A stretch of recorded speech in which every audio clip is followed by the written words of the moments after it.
General Motors, जिसे आमतौर पर जीएम के नाम से जाना जाता है। जनरल मोटर्स की स्थापना विलियम सी ड्यूरेंट के द्वारा की गई थी। स्टार्टिंग में ये हॉर्स ड्रॉन व्हीकल्स बनाया करती थी। इसे आप तांगा या कैरिज से भी समझ सकते हैं। समय के साथ ही इन्होंने ग्रो किया और ऑटोमोबाइल पार्ट बनाना शुरू किया, फिर डिज़ाइन और फिर मैन्युफैक्चरिंग भी करने लगे।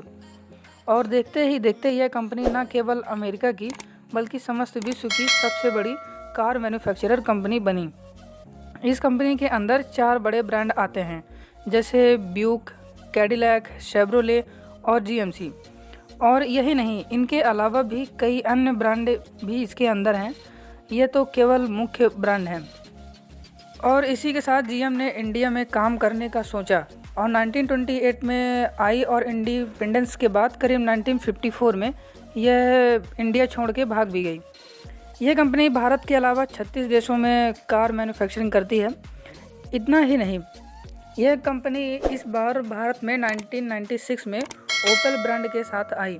यह एक जॉइंट वेंचर था जर्मन कंपनी के साथ।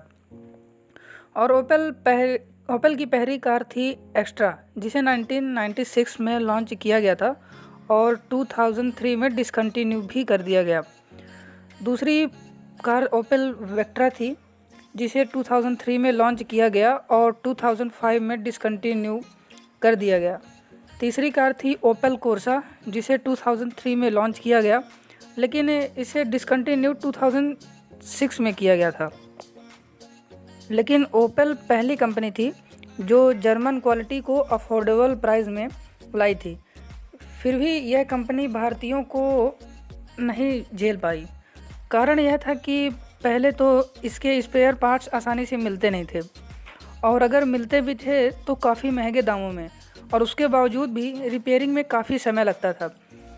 और इसी के साथ जीएम ने ओपेल ब्रांड को शेवरोले के साथ रिप्लेस कर दिया। शायद इसी वजह से ओपेल को इंडिया छोड़कर भागना पड़ा। अब जनरल मोटर्स एक नए ब्रांड शेवरोले के साथ इंडिया में एंटर करती है। यह कंपनी भारत में कार बनाने वाली कंपनियों में 5वीं सबसे बड़ी कार निर्माता कंपनी बनी, मारुति सुजुकी, hyundai, टाटा और महिंद्रा के बाद। इस कंपनी में कुछ अच्छी गाड़ियां थी, जैसे बीट, स्पार्क, क्रूज और टवेरा, और इन्हीं गाड़ियों की वजह से शेवरोले का मार्केट इंडिया में चला। लेकिन ऐसा क्या हुआ कि इस कंपनी को भारत में अपना काम छोड़ने में ज़्यादा समय नहीं लगा। शेवरोले इंडिया में 2017 में कार मैन्युफैक्चरिंग करना बंद कर दिया, और 2017 में India 5th largest automobile market था, और अब 2020 में 4th लार्जेस्ट ऑटोमोबाइल मार्केट है। क्या हुआ शेवरोले के साथ कि इसने भारत में अपनी कार मैन्युफैक्चरिंग करना बंद कर दिया। जहां भारत ऑटोमोबाइल का इतना बड़ा बाज़ार बन चुका था और एक से बड़ी एक कंपनी भारत में काम करना चाहती थी, वहीं यह कंपनी भारत में काम नहीं करना चाहती। शेवरोले ने जब 2017 में अनाउंस किया कि अब वह भारत में अपनी कार्स मैन्युफैक्चरिंग नहीं करेगी, तब शेवरोले के पास करीब 7 गाड़ियां थीं। लेकिन जिन गाड़ियों की वजह से यह कंपनी टिकी थी, वह गाड़ियां हैं बीट, स्पार्क, टवेरा और क्रूज। लेकिन इसके पीछे कारण क्या था कि यह कंपनी इंडियन मार्केट में नहीं चल पाई। यह समझने के लिए अपने आप को एज्यूम कीजिए कि आप कोई गाड़ी लेना चाहते हैं।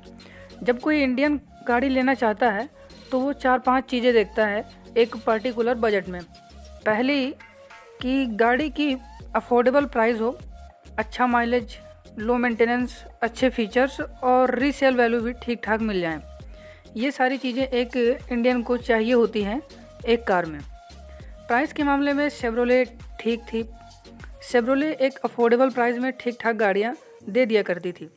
लेकिन जब बात आती है मेंटेनेंस और रीसेल वैल्यू की, तो यहाँ पर शेवरोले मात खा जाती थी। यही कुछ कारण थे जिसकी वजह से शेवरोले कभी इंडिया में टिक नहीं पाई। अगर आपको चैनल के द्वारा दी गई जानकारी पसंद आई है तो तुरंत चैनल को सब्सक्राइब करें और बेल आइकन दबाना ना भूलें। धन्यवाद।